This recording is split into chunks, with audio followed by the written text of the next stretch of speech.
All right, let's get to meteorologist Adam Claibon now. Take a look at that forecast. How much of a drop in temperatures are we talking about tomorrow and through the week? Greg, a good 20, maybe 25 degrees. That's substantial. I know, that is huge. It drops us back to average, so that kind of shows you where how we saw such a big jump in temperatures, especially also in comparison to where we started off the month cooler than normal. Then we had this big spike in temperatures, and now we're going to fall back right to around where we should be.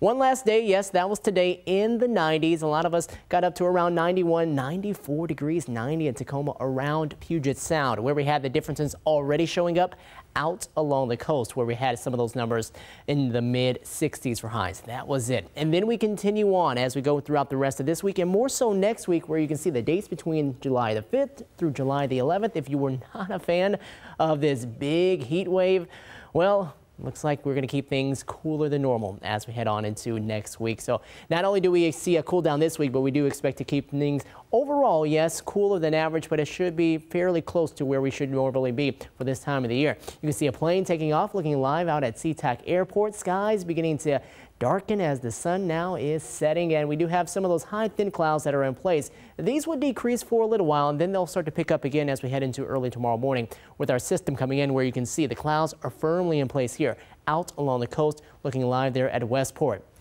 Gorgeous shot right now looking over Elliott Bay. 75 degrees with a south wind coming in right around 10 miles per hour, just shy of that at 8 currently.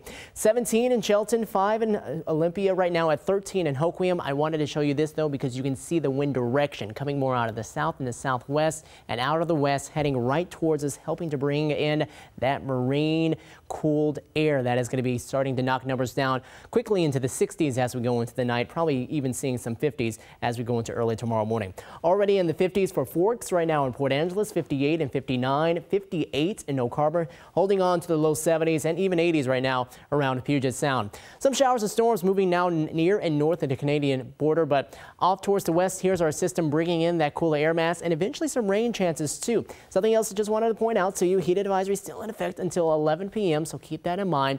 Out along the coast early tomorrow morning, a few showers. I mean, a very few to start off the day around Puget Sound. Partly sunny skies, but then by the afternoon, we start to see some of those showers coming across the Olympic Peninsula and beginning to head on in. And the chances, they are still going to be low. Better chances are going to be up there around Skagit and Whatcom counties. But the cool down that's coming, we go from 91 today down to 71 tomorrow, 67 on Wednesday. A stretch of sunshine and temperatures back in the 70s and 80s to end off the week. More rain, though, to come by 4th of July.